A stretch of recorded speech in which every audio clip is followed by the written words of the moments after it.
గురువుగారు, భుజం పైన కండువా లేకుండా ఏ శుభకార్యం చేయరాదు అంటారు. ఇందులో అంతరార్థం ఏంటి?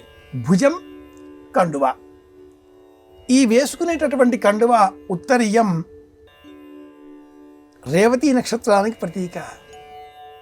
రేవతి ఈ స్వా వ్యక్ష్ణన్ కృత్తికాశ్చాకం తగ్గుస్తవా ధియోపయన్న వగ్న, ఇటువంటి మంత్రాలతో వస్త్రాలు ధరించాలి. వస్త్రేణ వపుషా వాచ విద్యయా వినయేన చ అనే 5 అలంకారములలో పంచవకారములు అని పేరు. వీటిలో వస్త్రం మొదటిది. ఈ వస్త్రములు 2 ధరించాలి, 1 కాదు. దేవతారాధన చేసే సమయంలో కూడా ఆ దైవానికి వస్త్ర యుగ్మం సమర్పయామి అంటాం మనం. ఆంజనేయ స్వామి వారిని అర్చించే క్రమంలో వస్త్రం, ఆ నూలు దారాలతో ఉండేటటువంటి పొడవుగా ఉండేటటువంటి ఒక సంచయం చేతబుచ్చుకొని పసుపు కుంకుమ అంటించిన దానిని, తాటించిన దానిని 14 ముడులలో ఉండేదాన్ని అలంకరించాలి ఆంజనేయ స్వామి వారికి. 9 ముడులతో ఉండే స్వరూపం శివుడికి, 5 ముడులు అమ్మవారికి.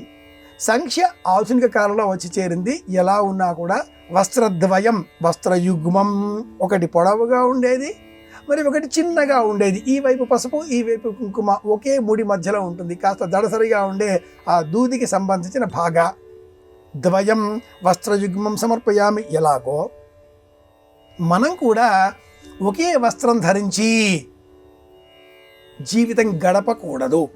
భుజం పైన కండువా ఉండాలి. మహిళలు ఈనాటి కాలంలో పొడవుగా ఉండే ఒక అంగరఖ ధరిస్తున్నారు. నైటీ అన్న పేరిట నిరభ్యంతరంగా ధరించవచ్చు.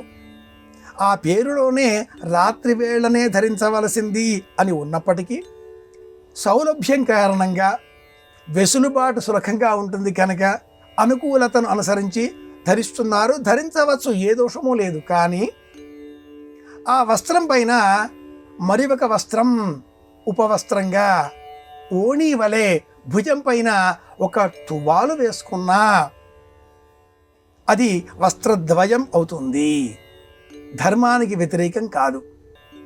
మహిళలకు సంబంధించి దుపట్టా ఎలాగో అంగరఖావలే పొడవుగా వేసుకునేటటువంటి నైటీతో పాటుగా ఈ దుపట్టా భుజం పైన వల్లెవాటిగా ఉండడం ఎలాగో మగవారికి కూడా అలాగే ధరించే వస్త్రం కండువ ఒకటి ఉండాలి.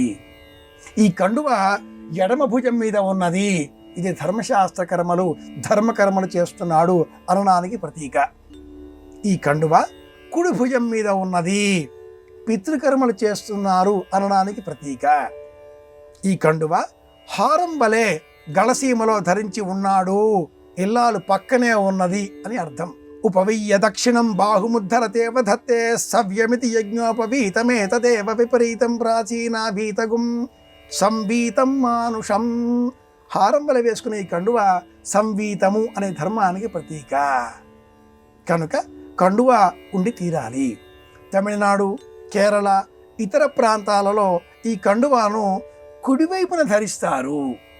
ఆ ప్రాంతాలకు సంబంధించి కుడివైపున ఆ వస్త్రం ధరిస్తే శుభకార్యాలకు ప్రతీక. కానీ తెలుగునాట ఈ కండువ ఇలా ఎడమ భుజం మీద ఉండాలి. యజ్ఞోపవీతానికి ప్రతీక ఈ కండువ. కండువ లేకుండా దేవత దర్శనం చేయకూడదు. అసలు ఇంట్లో కూడా ఏ వ్యవహారం చేయాలి అన్నా కూడా, శుభకర్మలు ఆచరించాలి అన్నా కూడా భుజం పైన కండువా ఉండాలి. తీర్థం తీసుకోవాలి అంటే కూడా భుజం పైన కండువా ఉండాలి. ఈ కండువాని ఇలా 2 చేతుల మధ్యన ఉంచి తీర్థం పుచ్చుకోవాలి. కండువా తప్పనిసరి. కనీసంగా కర్చీఫ్, జేబురుమాలైనా ధరించాలి.